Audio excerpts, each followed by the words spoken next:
santidade que Deus exige da nossa vida, Ele mesmo que providencia. Assim como no passado o fogo consumia as ofertas pelo pecado, hoje esse mesmo Deus opera em nosso coração, queimando, destruindo toda essa pecaminosidade que ainda existe em nós. Que possamos confiar na obra soberana de Deus, que escolheu agir em nós e nos resgatar de nós mesmos. Que o Senhor seja o alvo da sua vida, que nós possamos crescer em graça e em conhecimento de Deus. Hoje vamos abordar mais um artigo da Confissão de Fé Belga e o terceiro livro das Sagradas Escrituras, o livro de Levítico. Então, acompanha aí comigo. Artigo de número 15 da Confissão Belga. A Confissão Helvética, perdão. Força do hábito.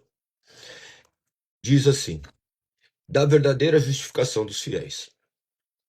O que é justificação? Segundo o apóstolo, no seu testamento da justificação, justificar significa perdoar pecados, absolver de culpa e castigo, receber em graça, declarar justo. Em sua epístola aos Romanos, o apóstolo diz: é Deus quem os justifica, quem os condenará. Romanos 8:33. Justificar e condenar são termos opostos.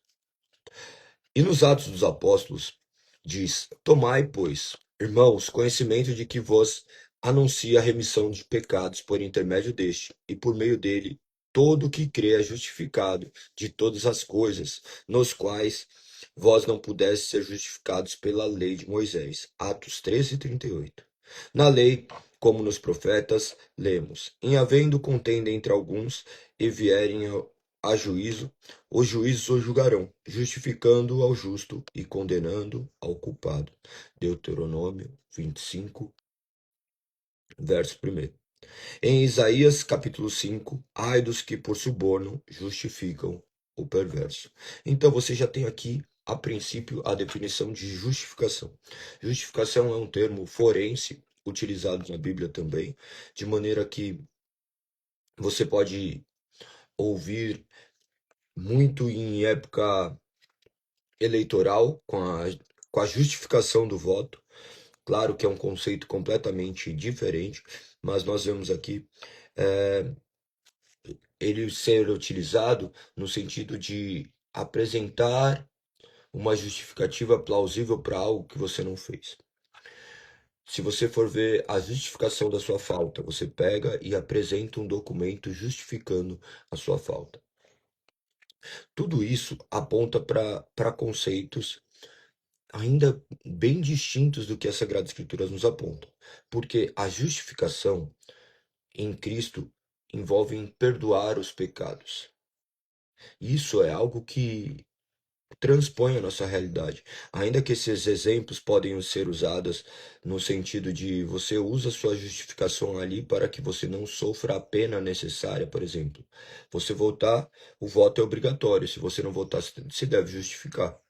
Então, se você justificar, você vai ter que você é absolvido disso. Da mesma forma, se você faltar no seu trabalho, você deve sofrer a sanção, que normalmente é perder o salário daquele dia, mas justificando a sua falta, você não vai. Então, é como você estivesse ali apontando a razão. E diante de Deus, a única forma de justificarmos os nossos pecados é estarmos em Cristo Jesus, confiarmos em Cristo Jesus como nosso único e suficiente Salvador, o verdadeiro sacrifício, o verdadeiro Cordeiro, o verdadeiro Deus que habitou em carne humana para nos resgatar dos pecados, como oferta a Deus pelos nossos pecados.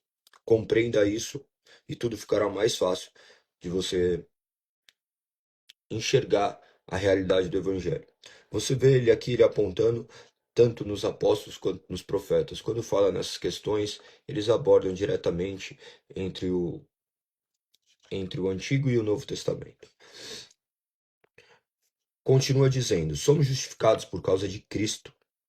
É absolutamente certo que todos nós somos por natureza pecadores e ímpios diante do tribunal de Deus. Somos acusados de impiedade e réus de morte. Mas só pela graça de Cristo, sem qualquer mérito nosso ou consideração por nós, somos justificados. Isso é, absolvidos dos pecados e da morte por Deus. O juiz que é, com efeito, mais claro do que o que disse São Paulo, pois todos pecaram e carecem da glória de Deus, sendo justificados gratuitamente por sua graça, mediante a redenção que há em Cristo Jesus. Aqui, a salvação mediante a graça não se trata de algo que fizemos para sermos salvos, mas sim aquilo que foi feito na cruz do Calvário. E, acima de tudo, retratando o nosso pecado. Não há de se esquecer que somos pecadores, miseráveis, merecedores da ira de Deus, mas, no entanto, nos foi entregue a sua misericórdia. A cruz do Calvário, como a justiça e a misericórdia se abraçando, a justiça de Deus se manifestando de maneira poderosa, de maneira que aponta para Cristo Jesus como o sacrifício perfeito. A justiça imputada.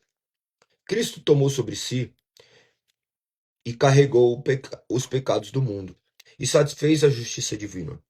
Portanto, é só por causa dos sofrimentos e ressurreição de Cristo que Deus é propício para com os nossos pecados e não los imputa, mas imputa como a nossa justiça de Cristo. 2 Coríntios 5,19 e Romanos 4,25.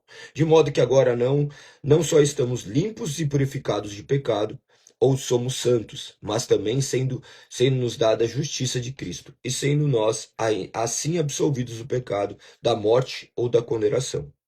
Somos finalmente justos e herdeiros da vida eterna. Propriamente falando, portanto, só Deus justifica, e justifica somente por causa de Cristo, não nos imputando os pecados, mas sua justiça.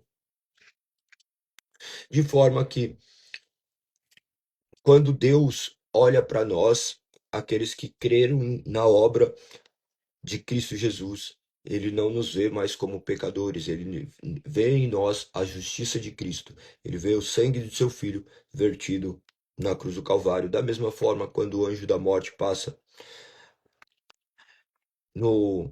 em Êxodo, ele vai passar sobre as casas, se não tem a marca do sangue do Cordeiro, ali a morte agiria e exterminaria aquelas vidas. Da mesma forma que no grande dia, aqueles que não estiverem em Cristo Jesus também sofrerão a eterna morte.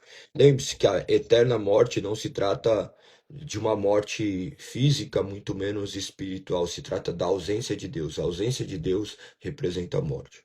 Todas as áreas da sua vida que não possuem Deus, elas estão completamente mortas. Deus há de purificar todas as áreas de nossas vidas, claro que não de maneira completa e totalitária nessa vida, essa vida imperfeita, mas é manifesta mediante a perfeição de Deus, fazendo com que a gente possa enxergar, até mesmo nas mazelas, o agir deste Deus soberano, nos restaurando e nos purificando. Somos justificados somente pela fé. E por que recebemos essa justificação? Não por quaisquer obras, mas pela fé na misericórdia de Deus e em Cristo. Por isso ensinamos e cremos, com o apóstolo, que o pecador é justificado somente pela fé em Cristo, e não pela lei ou por quaisquer obras. O apóstolo diz: concluímos, pois, que o homem é justificado pela fé, independente das obras da lei. Romanos 3:28. Também porque se Abraão foi justificado por obras, tem que se gloriar, porém não diante de Deus, pois que diz a Escritura: Abraão creu em Deus, e isso lhe foi imputado para justiça. Mas ao que não trabalha, porém, crê naquele que justifica o ímpio. A sua fé lhe é atribuída como justiça. Romanos 4:2 e Gênesis 15:6. Outra vez, porque pela graça sois salvos, mediante a fé. E isso não vem de vós, é dom de Deus, não pelas obras, para que ninguém se vanglorie. Portanto, isso daqui está escrito em Efésios 2, tá? Verso 8. Portanto, porque a fé recebe Cristo, nossa justiça, e atribui toda a graça de Deus em Cristo. Por isso, a justificação é atribuída à fé, principalmente por causa de Cristo, não porque ela seja obra nossa, visto que é dom de Deus. Aqui é muito claro também em deixar nítido a graça do Senhor, que se trata de algo meramente voluntário por parte dele, não se trata de uma performance que nós temos, mas sim do beneplácito de Deus em escolher justificar ímpios, justificar pecadores para a honra e glória do seu nome.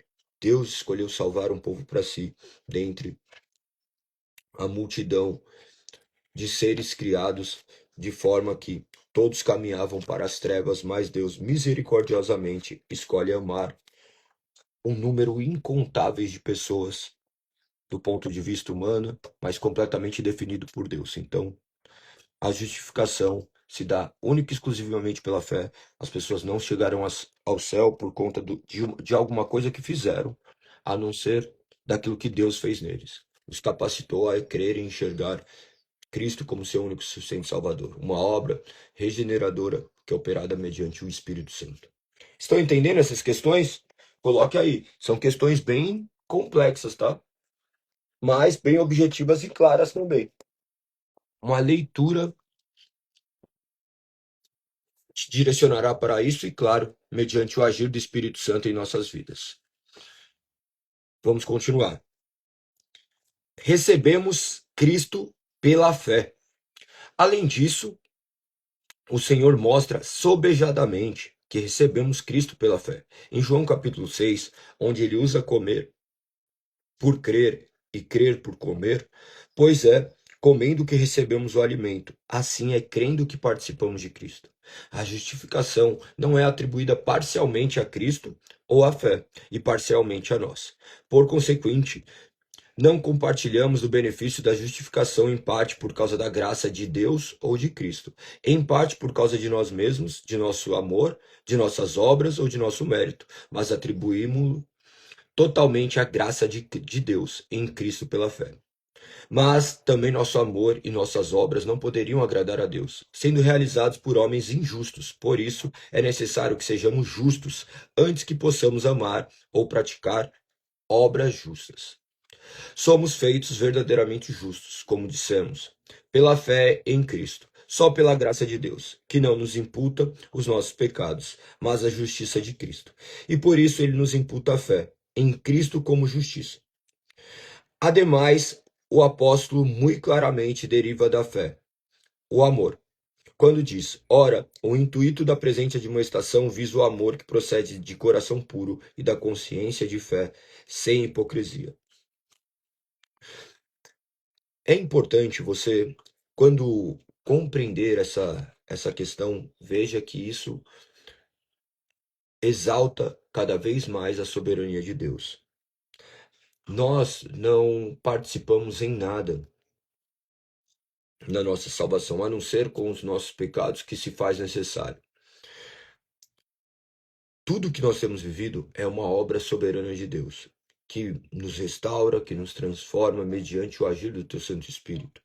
Que você possa compreender e se colocar nesse lugar de humildade, reconhecendo que não é por conta da sua performance, não é por conta de uma decisão, é por conta da obra e da graça de Deus, do qual nos concedeu sermos chamados agora de filhos. Ele escolheu nos chamar de filhos.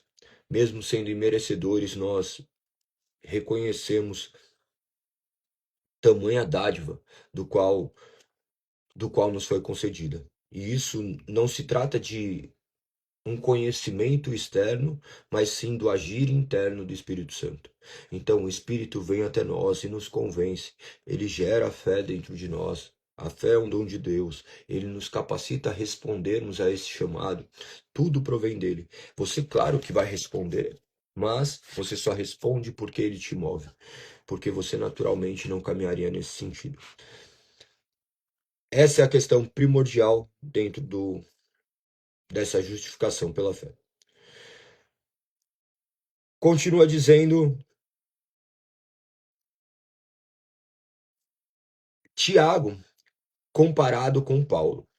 Por isso, aqui falamos não de uma fé imaginária, vã, inerte ou morta, mas de uma fé viva e vivificante, a qual, por aprender a Cristo, que a vida é vivificada, que a vida, que a vi, o que é vida e vivificada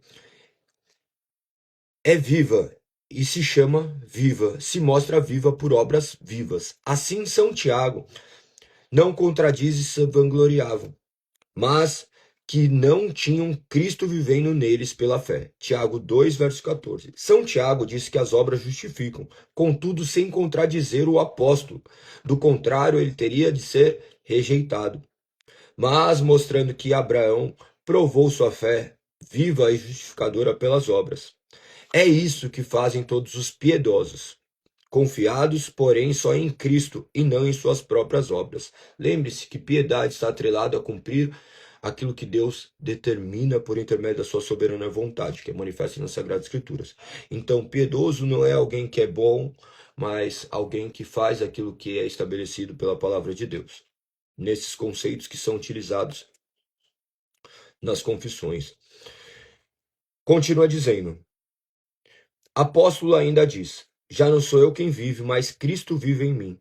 E este viver que agora tenho na carne, vivo pela fé no Filho de Deus, que me amou e a si mesmo se entregou por mim. Não anula a graça de Deus, pois se a justiça é mediante a lei, segue-se que morre Cristo em vão. Ele está retratando o que nós falamos até agora. O que opera em nós é o Espírito de Deus. Deus vive em nós por intermédio do Espírito Santo. Nós somos moradas de Deus.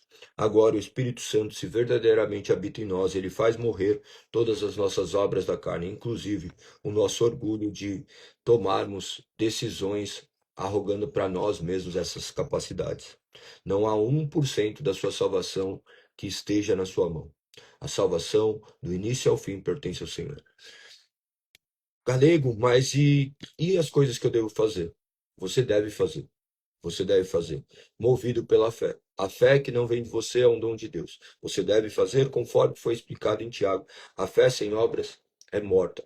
A sua obra vai manifestar a sua fé. Naturalmente. Naturalmente. Mas você não faz algo para ser salvo. Você faz alguma coisa porque você foi salvo. Então as intenções são completamente diferentes. Uma coisa é você fazer porque você ama, outra coisa é você fazer para ser amado.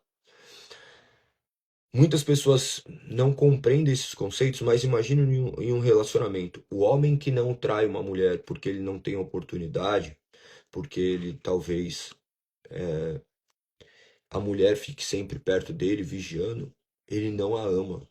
Ele simplesmente é reprimido por isso. Agora, o homem que tendo a oportunidade e ainda assim não o faz por conta do seu amor, sabendo o amor que ele tem para com essa pessoa, é completamente diferente. Assim é com Deus. Nós nós não cometemos determinadas coisas, determinadas ilicitudes em nossas vidas, nós oramos para que Deus nos capacite, não porque nós queremos algo, mas porque nós já recebemos muito mais daquilo que merecíamos. Então é completamente diferente. Nós não fazemos para que Deus nos ame mais, nós fazemos porque amamos. E o amar não existe medida de amor. O amar pouco ou muito é concepção humana. O amor é amor. E não existe amores grandes e amores pequenos. Essas são concepções humanas, porque Cristo nos amou. E o amor dele é completamente transcendente diante da nossa realidade. Ele nos amou a ponto de entregar a sua vida de uma vez por todas por nós. E o nosso amor para com o próximo deveria ser desse jeito. Nosso amor para com Deus deveria ser dessa forma. Que possamos entender o que é esses conceitos para que a nossa visão acerca do que Deus estabeleceu seja cada vez mais vivo dentro de nós. E para isso nós não confiamos nas nossas próprias capacidades, mas clamamos sempre para que Deus opere em nosso coração e nos faça crer, de maneira que Ele seja vivo dentro de nós. Continuemos então amanhã o artigo de número 16, que diz a fé e das obras, e da sua recompensa e do mérito do homem. Saibam que todos esses conceitos que estão aqui são fundamentais. É um verdadeiro tratado teológico, tá? Essa confissão helvética, escrito, talvez não de maneira tão simples, mas com uma profundidade que, que nos faz enxergar coisas que estão tão claras assim, mas pela nossa ignorância, pelo nosso pecado, por vezes nós não conseguimos. Então leia quantas vezes forem necessários. Isso daqui não é para lermos apenas uma vez, dia após dia, ano após ano. É importante lermos para compreendermos aquilo que Deus estabeleceu na sua palavra. Vamos continuar então, agora abordando o terceiro livro do Pentateuco. Lembra, Penta de 5 é acerca do Antigo Testamento, os cinco livros que foram escritos por Moisés. Nós temos agora o livro de número 3, número chamado Levíticos, escrito por, óbvio, Moisés, como mencionado. Os personagens principais ali são Arão e Moisés. Eles estavam no Monte Sinai. As palavras que mais são utilizadas ali, dentre várias, mas trata-se da expiação, do sacrifício, do sacerdócio, da santidade. Expiação, vocês talvez não tenham claro o que se trata. Espiar é com X. Espiar com X está referindo-se a como se fosse cobrir, esconder. Espiar com S é de você ficar observando dentro de algum conceito um pouco mais claro, sabe? Quando você fala eu espiei, mas não é esse conceito que é utilizado no termo bíblico, é espiar com X. Depois procure a definição aí no dicionário. O sacrifício, que todos sabem, sacerdócio, que tá alinhado àquilo que os sacerdotes cumpriam, e a santidade, aquilo que Deus requeria por intermédio da sua lei. Os temas abordados, ele vai retratar também sobre isso, sobre a lei, os sacerdotes e o serviço no templo. Quando vocês forem ler novamente, essas questões, vocês vão prestar atenção de maneira completamente diferente. Vocês vão entender que tudo está apontando para Cristo, porque vocês já conhecem agora Cristo. Vocês vão ver que este Deus Santo que habita no meio do seu povo, agora presente por intermédio do Espírito, ele se fazia presente ali por conta de todo aquele agir, ele manifestando as suas leis, ele manifestando a sua presença por intermédio do seu tabernáculo. Outras questões importantes, vocês vão ver ele estabelecendo como esses sacerdotes deveriam viver, as ordenanças que eles deveriam cumprir. Vocês se depararam ali com Gênesis, com Deus chamando Abraão. De Abraão vem toda essa descendência, daí que você vê Abraão, Isaac e Jacó. Jacó dando origem às 12 tribos. Essas tribos que depois eles foram ali preponderantes, utilizados de maneira sobrenatural, né? Deus agindo por intermédio da vida deles, também manifestando toda a rebeldia do homem, manifestando que dali viria o Salvador, o Messias daquela linhagem. Vocês vão observar durante todas as Escrituras esses papéis primordiais que agora são estabelecidos aqui em Levíticos. Levíticos que vem de Levi, da tribo de Levi. Eles que faziam parte dessas 12 tribos, embora não tivessem territórios, como vocês mesmos já viram, eles foram incumbidos de cumprirem os rituais que eram estabelecidos por Deus, como sacerdotes. Então, essa tribo foi separada por Deus de maneira que eles deveriam fazer todo esse trabalho sacerdotal. Eles eram únicos que eram capacitados para isso. Aqui nós já estamos com essa preponderância das 12 tribos. Vocês vão ver ao longo disso eles indo e se perdendo também.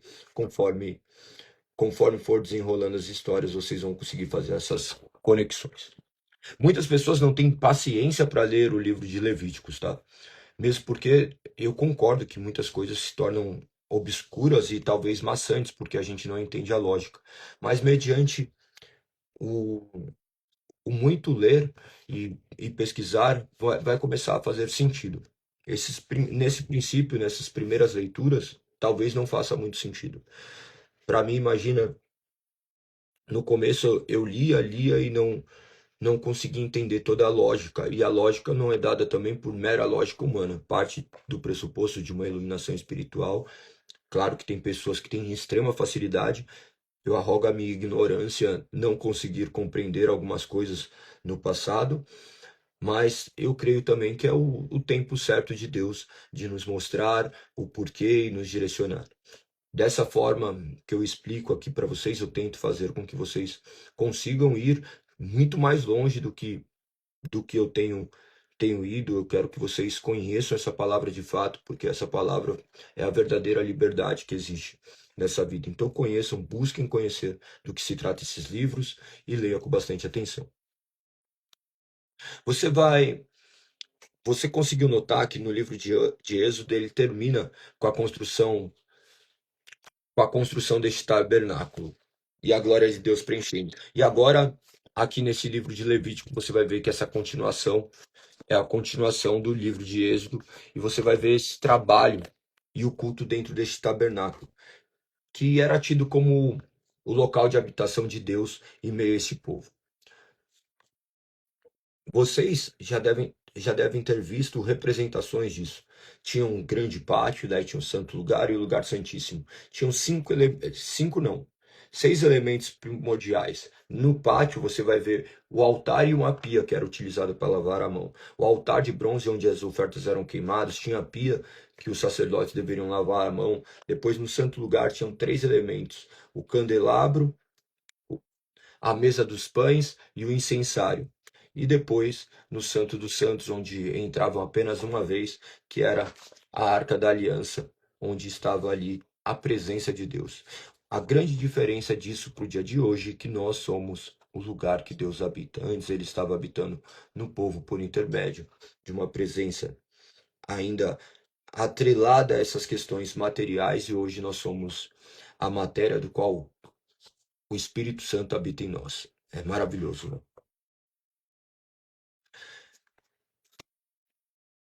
Vocês poderão fazer uma série de paralelos, tá? Entre Êxodo e Levítico. Você vai ver que em Êxodo fala da salvação e Levítico da santificação. Êxodo, libertação, Levítico, dedicação. Então, sempre vai ter esse paralelo. Leia com bastante atenção. Se você não leu ainda, se você quiser, você consegue terminar ainda as Sagradas Escrituras em um ano. Em um ano, não. Em 60 dias, claro que vai demandar mais esforço. Mas se você não leu, tenta pelo menos ir escutando o que está sendo dito aqui, você vai conseguir construir uma lógica. Claro que somente Deus operando no nosso coração, mas a intenção é fazer para que vocês possam, pelo menos, ter uma perspectiva do que se trata cada tema. A Bíblia não é obscura, não é um livro misterioso. A Bíblia é a revelação da vontade de Deus. Então, leia com bastante atenção e vocês verão. Aqui ainda em Êxodo, você vai ver a continuação desse processo revelatório de Deus. Vocês vão poder enxergar essa questão da expiação, do que se tratava, dessas ofertas que eram feitas de maneira que apaziguava a ira de Deus, mas que representava posteriormente Cristo, que era o sacrifício perfeito. Tem uma série de ofertas que eram ali preponderantes. Vocês vão ver holocaustos, que era mediante aquela oferta que era queimada, as ofertas de cereais, que eram consideradas manjares, oferta pacífica. Tem vários tipos de oferta: oferta pelo pecado, oferta pela culpa. Oferta pelo pecado é como se fosse pelo dolo, quando a pessoa não havia tido a intenção de cometer determinadas coisas, ainda assim havia errado. Mas tudo isso vai apontar para Cristo Jesus como sacrifício perfeito, tá? Então, essas ofertas seguiam determinados padrões, deveria ser feito de determinadas formas, que foi estabelecido tudo mediante a, a sua soberana palavra. Todos eles possuíam significados específicos e iriam apontar sempre para Cristo. O tema principal de Levítico sempre foi a santidade. A santidade do qual deve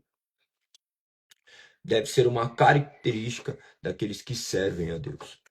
Por isso que todas as vezes é mencionada: sem santidade ninguém virá ao Senhor. Isso não é algo forçado, isso é algo que flui da natureza transformadora do Espírito Santo operando em nós. Ele nos faz ser aquilo que nós não somos por natureza. Então é uma obra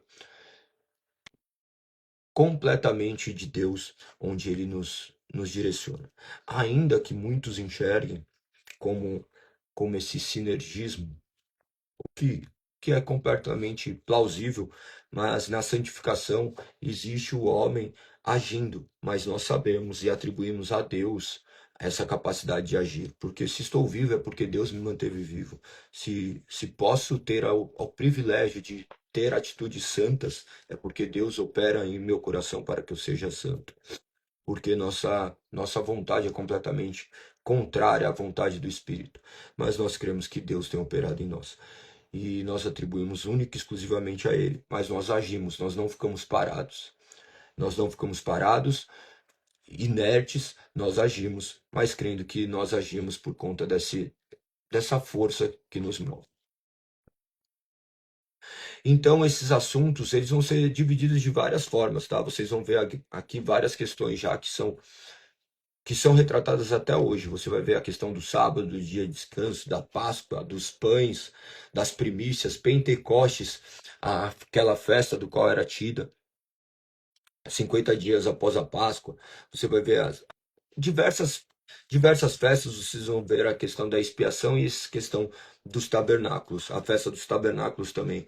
Ele era muito marcado por rituais, inclusive essas festas também, que eram festas ritualísticas. Vocês vão ver Arão como esse um dos personagens principais, mesmo dentro de uma série de outras pessoas, Arão ali como irmão de Moisés, chamado mediante a ausência de capacidade enxergada em Moisés, Deus providencia aquilo que é necessário. Então, que vocês possam enxergar todas essas questões dentro do livro de Levíticos e quebrar alguns conceitos que vocês tinham acerca deles. As divisões que podem ser utilizados dentro desse livro, vocês vão ver ali do capítulo 1 ao 16, onde tem os aspectos negativos, como resolver problemas do pecado, e na segunda parte, do 17 ao 27, em aspectos positivos, como agradar a Deus. Primeiro, como resolver problemas do pecado até o capítulo 16, e depois, como agradar a Deus. Nós vemos isso de maneira muito clara na nossa vida também. Nós temos como agradar a Deus. Deus orienta por intermédio da sua palavra a maneira certa de agradarmos a Ele. E nós obedecemos a Ele. Quando eu falo que Deus age em nós, nós não somos meros robôs. Nós somos sujeitos que possuímos vontades, desejos. E os nossos desejos devem ser inclinados para com Deus. Nós devemos responder. Nós não ficamos parados esperando que Deus nos levite. Nós somos guiados por uma palavra. Da mesma forma que esse povo foi guiado por uma palavra e eles obedeciam essa palavra. Nós obedecemos porque cremos. Nós obedecemos porque Deus opera em nós e nós atribuímos única e exclusivamente a isso. Então, o protestantismo exalta essa soberania de Deus em resolver o problema do pecado e também nos direcionar da melhor forma para que possamos agradar a Deus. Outra divisão que é utilizada são por capítulos um pouco mais curtos em 5 partes. Do 1 ao 7, ele vai tratar a respeito da lei e a respeito das ofertas e sacrifícios. Olha que interessante. Se você ler as Sagradas Escrituras, se você ler esse livro, você vai entender determinadas lógicas que são utilizadas ali. Você vai ler, por exemplo, do capítulo 1 ao 7, você vai ver, nossa, olha que interessante, aqui tem algumas leis que tratam a respeito de ofertas e sacrifícios. Você pode ir anotando. Você pega, ó, primeiro capítulo, leis e ofertas e sacrifícios. Depois você vai encontrando e você forma a sua lógica quanto a isso. Porque a intenção não é que você copie outras pessoas, mas que você utilize uma forma do qual fará com que você compreenda do que se trata toda essa organização. Essa organização parte de pressupostos lógicos e óbvios que estão registrados, mas as definições são meras formas de poder direcionar outras pessoas a compreenderem o teor das Sagradas Escrituras. Então, do capítulo 8 ao 10, você vai ver a ordenação de Arão e seus filhos como sacerdotes. Do 11 ao 15, as leis a respeito da pureza e da impureza, rituais. Capítulo 16, o dia da expiação. O dia da expiação que vocês devem ler mais uma vez, meditar acerca disso. Então vai lá e lê o capítulo 16. Capítulo 17 a 27. Leis a respeito da vida e da adoração santa a Deus. Tudo existia lei, sempre existiu lei. Sempre existiu lei, sempre existiu ordem. Não pense que você agora não precisa cumprir nada, você tem que cumprir uma série de leis. Você não pode sair na rua pelado porque você tem que cumprir lei. Você não pode comer mais do que você deveria porque você tem que cumprir uma lei natural, porque se você comer muito você vai engordar. A força da gravidade vai pesar mais, você vai ficar mais pesado. Você vai ver que também vai zoar todo o seu corpo. Então, no final das contas, nós somos regidos por leis. Essas leis regem a nossa vida, querendo ou não. Desde o Éden já existia uma ordem. Agora nós somos criaturas que deveremos obedecer essas ordens, e as ordens que nós obedecemos estão descritas nas Sagradas Escrituras, não com a intenção de nos fazer santos, mas simplesmente manifestar que nós nascemos de novo. Nós não obedecemos para conquistar algo, mas nós obedecemos porque nós entendemos tudo aquilo que foi feito pela nossa vida. Nós entendemos que é uma forma de guardar as nossas vidas para que o nome do Senhor seja glorificado. Espero que faça muito sentido para você nessas questões, que você possa compreender cada dia mais as Sagradas Escrituras. Parabéns por estar aqui. Nosso terceiro dia, não, né? Terceiro livro abordado. Nós vamos abordar os 66 livros, não de maneira específica, apenas um apanhado um pouco mais global e geral, para que vocês possam recapitular parte do pressuposto que vocês já leram a Bíblia. Muitos talvez não tenham lido ainda, mas a intenção é fazer com que vocês vão memorizando e aos poucos vão conhecendo mais as Sagradas Escrituras. Por isso nós clamamos ao Espírito para que ele opere em nosso coração e nos direcione. Perfeito? Tamo junto. Espero que essas palavras façam sentido para vocês. Nós devemos cada dia mais buscar conhecer a palavra do Senhor, entendendo que a palavra guia nossas vidas, que o mundo não se conforma com essa palavra e nós também não nos conformávamos, mas Deus operou no nosso coração e fez aquilo que nós não conseguiríamos fazer. Que você possa agradecer ao Senhor, que você possa se lembrar que o Senhor morreu por você, entregou a sua vida para que você tivesse vida, que você possa glorificar o nome dele e que ele seja exaltado. Tamo junto, um beijo no coração. Amanhã estaremos aqui mais um dia para honra e glória do Senhor. Lembrando que amanhã também cultuaremos ao Senhor às 20 horas ali na Avenida dos Bandeirantes, 1440. Esteja conosco, cultue ao Senhor, glorifique o nome dele, leia as Sagradas Escrituras, ore ao Senhor e peça para que ele te liberte. Que o nome do Senhor seja exaltado. Tamo junto. Um beijo no coração. Até amanhã. Fui.